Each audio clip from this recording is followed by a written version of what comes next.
Hello, আসসালামু আলাইকুম সবাইকে। বিআর টেক ওয়ার্ল্ডের পক্ষ থেকে আবারও অসংখ্য ধন্যবাদ। তো আমরা প্রতিনিয়তই বিভিন্ন গভর্নমেন্ট সার্কুলারগুলো নিয়ে আপনাদের সামনে হাজির হয়ে থাকি। আজকেও শিল্প মন্ত্রণালয়ের প্যাটেন্ট, শিল্প নকশা ও ট্রেডমার্কস অধিদপ্তরের গুরুত্বপূর্ণ একটি সার্কুলার নিয়ে হাজির হয়েছি। আমরা সার্কুলার প্রথম থেকে শেষ পর্যন্ত দেখব এবং আপনারা আশা করি আমার পাশে থাকবেন। তো এখানে আমরা দেখব শিল্প মন্ত্রণালয়ের অধীন প্যাটেন্ট, শিল্প নকশা এবং ট্রেডমার্কস অধিদপ্তর ডিপিটিটি এর রাজস্ব খাতভুক্ত নিম্নবর্ণিত শূন্য পদসমূহ স্থায়ী এবং নবসৃষ্ট অস্থায়ী পদে অস্থায়ী ভিত্তিতে উল্লিখিত যোগ্যতা শর্তাদি পূরণ সাপেক্ষে সরাসরি জনবল নিয়োগের নিমিত্ত বাংলাদেশের প্রকৃত নাগরিকদের নিকট হতে এই যে ওয়েবসাইটটা রয়েছে, দেখুন এখানে যে একটা ওয়েবসাইট দেওয়া রয়েছে, এখানে একটা ওয়েবসাইট রয়েছে। তো ওয়েবসাইটটাকে আমি মার্ক করে দেখাইছি। এই ওয়েবসাইটটাতে আপনারা আবেদনটা করতে পারবেন। আচ্ছা, এখন আমরা দেখাবো এখানে যে 1 থেকে শুরু করে এখানে প্রায় আপনার 9টি পদ রয়েছে, গুরুত্বপূর্ণ 9টি পদ রয়েছে। তো আমরা এই পদসমূহে কতজন পদসংখ্যা রয়েছে এবং কোন কোন শিক্ষা এবং যোগ্যতার বলে লোকগুলাকে নিয়োগ করা হবে সেগুলো দেখাবো। তো আমি এখানে মার্ক করে দেখাচ্ছি যে 1 নম্বর যে পদটা রয়েছে সেটা হচ্ছে ষাটলিপিকার কাম কম্পিউটার অপারেটর। তো আপনি যদি গ্রেড চিন্তা করেন তাহলে এটা হচ্ছে গ্রেড 13 এবং বেতন 11,000 টাকা থেকে শুরু করে প্রায় 26,590 টাকা পর্যন্ত এখানে বেতন দেওয়া হবে এবং পদ রয়েছে এখানে একটি। এখানে পদের সংখ্যা রয়েছে একটি এবং এখানে আপনার যে সমস্ত শিক্ষা এবং অভিজ্ঞতা থাকলে আপনি এখানে আবেদনটা করতে পারবেন আমি দেখাচ্ছি। দেখুন, জুম দিয়ে দেখাচ্ছি যে কোনো স্বীকৃত বিশ্ববিদ্যালয় হতে দ্বিতীয় শ্রেণী বা সমমানের সিজিপিএতে আপনাকে অনার্স কমপ্লিট করা থাকতে হবে। কম্পিউটার ব্যবহারে দক্ষতা থাকতে হবে। ষাটলিপির সর্বনিম্ন গতি ইংরেজিতে 80 হবে এবং বাংলায় সেখানে 50 শব্দ সম্পন্ন হতে হবে। আচ্ছা, এখন আরেকটা পয়েন্ট রয়েছে এখানে গুরুত্বপূর্ণ, যে এখানে কম্পিউটার মুদ্রাক্ষরে সর্বনিম্ন গতি প্রতি মিনিটে ইংরেজিতে 30 এবং বাংলায় হবে 25 এবং আপনাকে computer word processing, email, fax, machine ইত্যাদি চালনায় অভিজ্ঞতা সম্পন্ন হইতে হবে।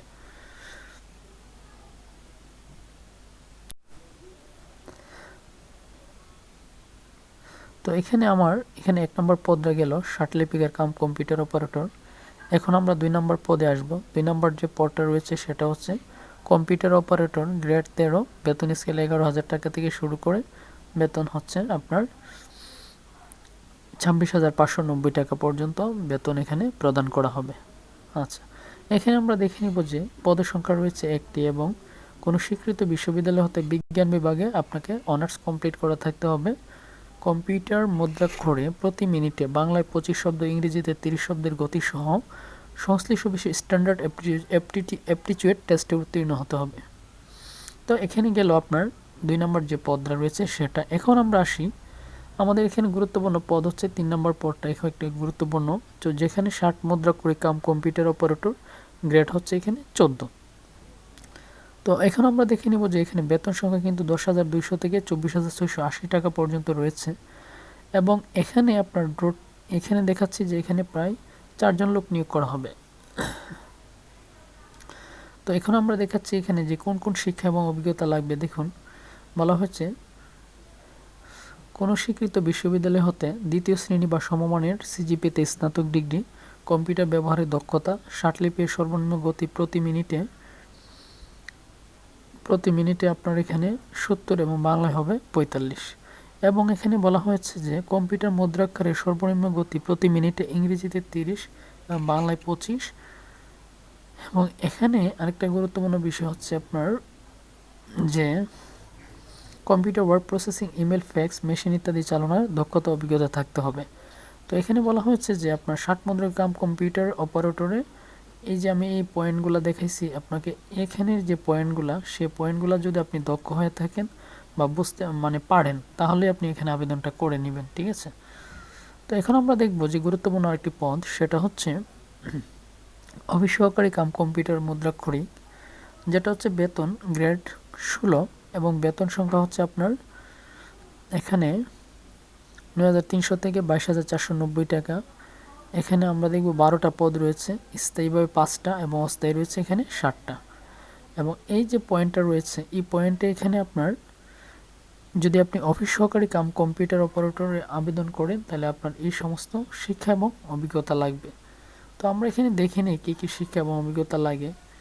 তো প্রথমে বলা হয়েছে যে কোনো স্বীকৃত বোর্ড হতে দ্বিতীয় বিভাগ বা সমমানের জিপিএতে উচ্চ মাধ্যমিক সার্টিফিকেট বা সমমানের পরীক্ষা উত্তীর্ণ, কম্পিউটার ব্যবহারের দক্ষতা লাগবে এবং ইংরেজিতে 20, বাংলায় 20 শব্দ হইতে হবে এবং computer word processing, email, fax machine ইত্যাদি চালনায় আপনাকে দক্ষ হইতে হবে। আচ্ছা, এখন আমরা নিচে দেখুন কয়েকটা পদ রয়েছে, যেমন এখানে একটা পদ হচ্ছে গাড়ি চালক, তারপর একটা পদ হচ্ছে 6 নাম্বার ডুপ্লিকেটিং মেশিন অপারেটর, তারপর 7 নাম্বার রেকর্ড শর্টার, তারপর 8 হচ্ছে অফিস সহায়ক এবং 9 হচ্ছে নৈশ প্রহরী। তো এখানে গাড়ি চালক হচ্ছে দুইজন লোক নিয়োগ করা হবে, যেখানে দেখুন যে সমস্ত শিক্ষা এবং অভিজ্ঞতা এখানে প্রয়োজন সেটা আমরা এখান থেকে দেখে নিচ্ছি। প্রথমত যে বিষয়টা এখানে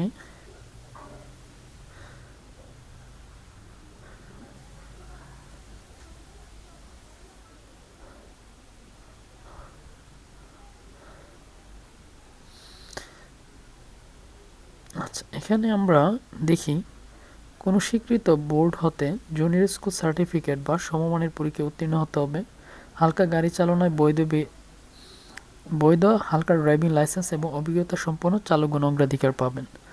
এটা হচ্ছে আপনার গাড়ি চালকের পদ। এখানে বেতন কিন্তু ৯৩০০ থেকে ২২,৪৯০ টাকা প্রদান করা হবে।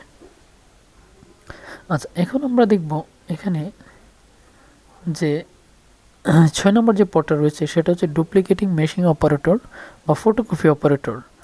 এটা হচ্ছে গ্রেড 18 একটি পদ, যেখানে বেতন ৮,৮০০ থেকে ২১,৩১০ টাকা প্রদান করা হবে এবং এখানে একটি পদ রয়েছে। এবং এখানে আমরা দেখে নিব যে শিক্ষা এবং অভিজ্ঞতাগুলো। হ্যাঁ, আপনাকে মিনিমাম ইন্টারমিডিয়েট পাস থাকতে হবে, ফটোকপি মেশিন চালনায় বাস্তব অভিজ্ঞতা থাকতে হবে, কম্পিউটার ব্যবহারের দক্ষতা এখানে থাকা লাগবে। আচ্ছা, এখন আমরা এখানে দেখে নিই যে রেকর্ড শর্টার গ্রেড 19-এর একটি পদ, যেখানে বেতন ৮,৫০০ থেকে ২০,৫৭০ টাকা পর্যন্ত প্রদান করা হবে। তো এখানে হচ্ছে আপনার দুটি পদ রয়েছে এবং কোনো স্বীকৃত বোর্ড হতে আপনাকে এসএসসি কমপ্লিট করা থাকতে হবে।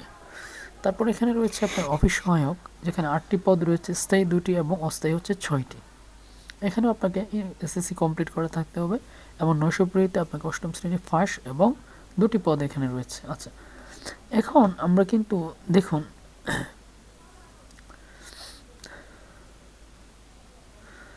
এখানে আপনার 1 থেকে শুরু করে আমরা 1 থেকে শুরু করে প্রায় এখানে 9টা পদ আমরা পাইছি এবং সেগুলা কি কতটা লোক নিয়োগ করা হবে এবং কি শিক্ষা লাগবে এগুলো এখান থেকে আমরা দেখে নিলাম। এখন দেখুন এখানে কিন্তু 1 থেকে 2 এর ক্ষেত্রে যে জিনিসটা হচ্ছে সেটা হচ্ছে নিম্নবর্ণিত শর্তাবলী আবেদন ফর্ম পূরণ ও পরীক্ষা অংশগ্রহণের ক্ষেত্রে অবশ্যই অনুসরণ করতে হবে।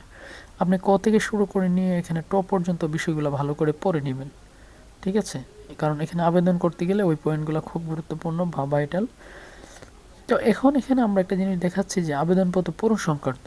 আপনি যদি ফর্মটা পূরণ করবেন, এই যে ওয়েবসাইটটা রয়েছে দেখুন এখানে http://dpdt.tele2.com.bd এই ওয়েবসাইটে আপনারা যাবেন। তো ওয়েবসাইটে গিয়ে আপনারা আবেদনটা ফিল আপ করবেন। আর এটা হচ্ছে আপনার 17/2/2026 থেকে 25/3/2026 পর্যন্ত আপনারা আবেদনটা করতে পারবেন। তো আবেদনের পূর্বে অবশ্যই আপনাকে রঙিন ছবি এবং স্বাক্ষর তৈরি করে নিতে হবে। দেখুন এখানে কিন্তু আপনার রঙিন যে ছবিটা রয়েছে সেটা 300x300 পিক্সেল এবং এখানে স্বাক্ষরের কথা বলা হয়েছে যেটা 300x80 পিক্সেল, আর ছবি 100 কেবি হবে এবং স্বাক্ষর 60 কেবি হবে।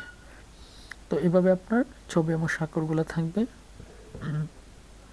তারপর এখানে দেখুন এই যে অংশে আপনার এই অংশে কিন্তু খুব গুরুত্বপূর্ণভাবে এখানে কোন পদে কতটুকু টাকা লাগবে সেটার কথা বলা রয়েছে এবং আপনার অবশ্যই টেলিটক সিম লাগবে, যেটা দ্বারা আপনারা আপনাদের টাকাটা পেমেন্ট করতে পারবেন।